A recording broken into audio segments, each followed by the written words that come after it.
Halo Sinekrip, bertemu lagi bersama saya Indra dan Audrey. Kali ini kita akan membahas sebuah film terbaru dari Falcon dan Star Vision ya, masih dari universe-nya Mariposa. Yes. Yang berjudul 12 Cerita Glenn Anggara. Sutradaranya Fajar Bustami. Fajar Bustami dulu juga yang sutradarain Mariposa, terus di sini penulisnya masih penulis yang sama sama Mariposa, Alim Studio, yang mana filmnya Alim Studio juga lagi main juga barengan film ini, yaitu Sayap-Sayap Patah. Menceritakan tentang seorang laki-laki remaja bernama Glenn Anggara ini, yang mana dia punya misi untuk mewujudkan 12 keinginan dari seseorang yang disukainya, mungkin Shena, yang mana Shena ini punya 12 keinginan untuk diwujudkan karena merasa hidupnya tidak lama lagi. Yang disuka dari film ini mungkin pertama, kalau aku sih dari segi visualnya ya, penggunaan warna-warna pastel sebisa mungkin di-matchin dari mulai setting indoor atau outdoor. Kayaknya sih ya mau menyesuaikan tema remajanya yang begitu bright, lovely, nah gitu-gitu kayak gitu ya. Aku jujur secara visual sih ya dimanjakan dengan hal itu gitu. Sama kalau aku pribadi jujur punya ketertarikan tersendiri sama cerita remaja yang melibatkan angka. Dulu tuh aku pernah baca, bukan nonton, ada filmnya sih, cuman aku cuma baca novelnya doang waktu masih dulu sekolah. Kayak 7 Misi Rahasia Sophie, yang gitu-gitu. Jadi yang emang ada angkanya itu aku emang ada ketertarikan tersendiri gitu. Ada sesuatu yang perlu dicapai di dalam cerita ini yang gak cuma cerita cintanya aja ya, kayak 7 Misi Rahasia ini apa sih, terus 12 keinginannya ini apa sih. Nah aku pribadi ada ketertarikan di situ. Dari beberapa komedinya sih ya masih masuk gitu di telinga, mungkin untuk anak-anak remaja yang ya kita pun waktu nonton di bioskop pun sama anak-anak remaja kan. Dan kalau kebetulan waktu ada part-part komedinya gitu ya anak-anak remaja terhibur. Terhibur Dan mereka gitu. Tertawa gitu. Berarti kan komedinya works gitu. Iya, untuk anak remaja ini. Membandingkan dengan film-film remaja yang mungkin pernah aku tonton yang diangkat dari novel, yang mungkin nilai plus dari film ini adalah bahasa dari novelnya tuh nggak diambil ke film. Mau serumit apapun itu, kadang ya karena itu kita baca doang, kita mainin di imajinasi kita ya keren-keren aja nih kata-katanya. Tapi kalau itu diangkat ke dalam film kan apa sih nih, terlalu cringe gitu. Nah untungnya film ini tuh nggak gitu, kayak ya kasihan lo belum pacaran bentar lagi mati ya, kayak gitu-gitu, kayak ya udah remaja banget gitu, kayak tolol-tololnya ya masuk gitu, nggak yang mencoba romantis menyentuh hati, tapi endingnya tapi kan kedengarannya kayak apa nih, terlalu berlebihan. Ini ceritanya emang masih ya segitu tuh pemikiran remaja mungkin kayak gitu. Okenya kayak cast pendukungnya gitu kan, kayak yang jadi mamahnya sama bapaknya si Glenn-nya kan itu gitu. Terus kan kelakuan merekanya tuh omongan-omongan mamahnya tuh masuk aja gitu. Kayak, dengan mimik wajah yang seperti itu, dengan bapaknya yang kayak gitu.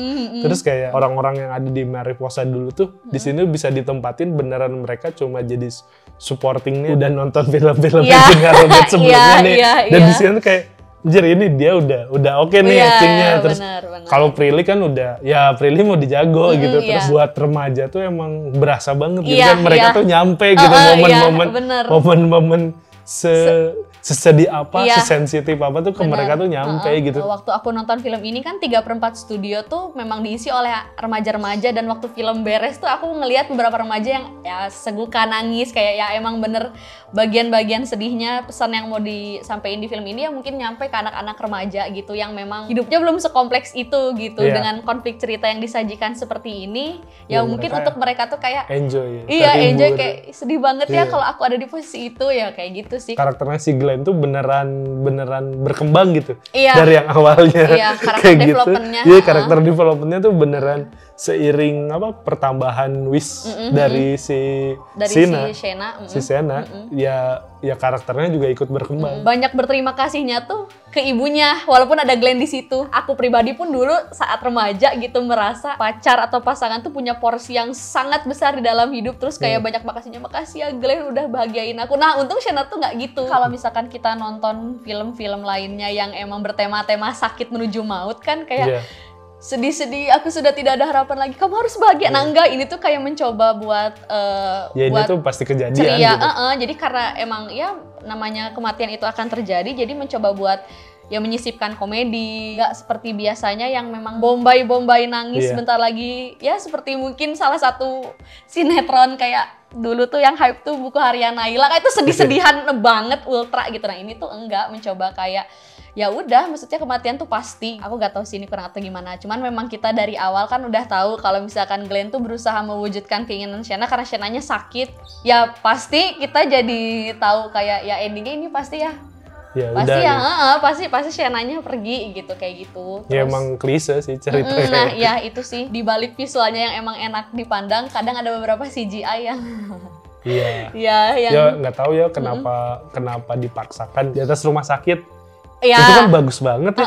Anjir, kayak pas si Glenn-nya yang nyari si Shena-nya kan itu diliatin, anjir itu tuh bagus banget, ternyata di tengah ke belakang anjir kenapa harus pakai CGI sih, jadi mengganggu aja. Motif si Glenn-nya juga agak kurang gitu. Iya, nggak yang mungkin kan sempat ada kepotong tuh kata-kata temennya, bukannya lu tuh dari dulu terus kepotong kan. Aku kira tuh bakal ada kayak penjelasan kalau memang dari dulu Glenn tuh suka sama Shena gitu, terlepas memang ada gambaran-gambaran tentang waktu Shena masih jadi ketua OSIS. Terus Glenn berusaha ngewujudin aturan yang ditetapkan sama Shena. Ya dulu pernah suka tapi udah nggak kerasa juga kan, nggak diliatin lagi. Terus kalau enggak ya mungkin si Glenn-nya emang orang baik aja gitu kan, di sini juga nggak diliatin. Juga mungkin bagian teman-temannya kecewa sama Glenn. Glenn jarang nongkrong bareng doang, dan teman-temannya tahu kalau Shena tuh punya 12 wish itu karena udah mau meninggal. Bisa dibuat lebih intens mungkin dengan salah satu temennya nih ulang tahun, momen yang udah paling ditunggu, udah direncanain setahun misalkan, terus Glenn tiba-tiba nggak bisa datang karena harus memenuhi wish-nya Shena, itu baru bisa kayak mantik. Kan seenggaknya temennya tahu kalau kayaknya Shena bohongan nih mau meninggalnya.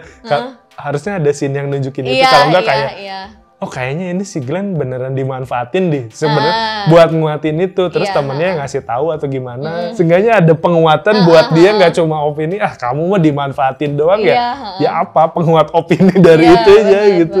Di sini tuh banyak momen-momen yang sebenarnya harusnya ya karena nggak ada cerita atau bridging buat ke situnya tuh, jadi bikin momennya tuh anjir, jadi agak kurang aja gitu. Background karakter Shena ini nih, Shena ini kan ketua OSIS. Ketua OSIS kan otomatis dia ikut organisasi di sekolah yang membuat dia memiliki banyak teman, dan juga ya lingkungannya dipenuhi oleh orang-orang lah. Tapi kan di sini nggak diliatin Shena punya teman kan. Terus dia terlalu cepat mengambil kesimpulan kalau teman-temannya Glenn itu ya kalian teman-teman yang baik buat aku. Sedangkan quality time dengan mereka aja kan nggak diliatin gitu. Nah maksudnya ya bagian itunya gitu. Unforgettable scene sih tetap. Kenapa tiba-tiba ibunya Shena seoptimis itu bawa gaun pengantin dia dari Jakarta ke Cipanas. Lalu kebetulan aja semuanya. Kan maksudnya Shena tuh waktu di ending kan punya wish buat Glenn gak nemuin dia lagi. Terus dia punya wish ke ibunya, pengen ngabisin waktu di villa tempat dulu pernah liburan waktu ayahnya masih ada nih di Cipanas. Kan probabilitas untuk Glenn tahu Shena kesana kan kecil. Terus tiba-tiba Shena minta wish pengen nikah, ya nikah-nikahan itu. Terus kebetulan ibunya juga udah bawa gaun pengantin, itu semua terlalu kebetulan gitu. Kayak kok bisa mau ultimate wish-nya Shena tuh nikah, mungkin ibunya tuh part time yang nyuci piring di catering, dia suka nganterin atau apa, terus dia berulang kali lihat momen pernikahan orang, kan kayak oh bisa gitu. Seenggaknya ada foto nikahan ibunya juga di rumah. Atau misalkan dia tuh misalkan di dompetnya tuh selalu bawa kemana-mana foto nikahan bapak sama ibunya atau apalah gitu. Yang disuka ya itu pas video callan sama Prilly, berasa emang lagi video call sama Prilly aja gitu. Di sini kenapa yang pas di ulang tahun kucingnya juga, anjir ternyata yang ulang tahunnya kucing kan itu lumayan juga kan. Oh kirain adik kamu. Itu. Scene terakhir juga bagus sih, scene yang akhirnya mereka balik lagi ke tempat pertama mereka ketemu. Bagus. Nggak scene yang mereka berdua harus nangis gitu kan. Kayak pamit kan mau tidur, jangan nangis tidur doang katanya. Dan di sini pun kita udah ngelihat oh si Glenn-nya tuh udah nerima gitu bahwa ya nanti ini bakal nggak ada. Oke, langsung ke skor nih buat 12 cerita Glenn Anggara. Terlepas mungkin motifnya kurang kuat dan lain-lain, cuman melihat mungkin remaja-remaja ya cukup terhibur dengan film ini, mungkin dari aku 7.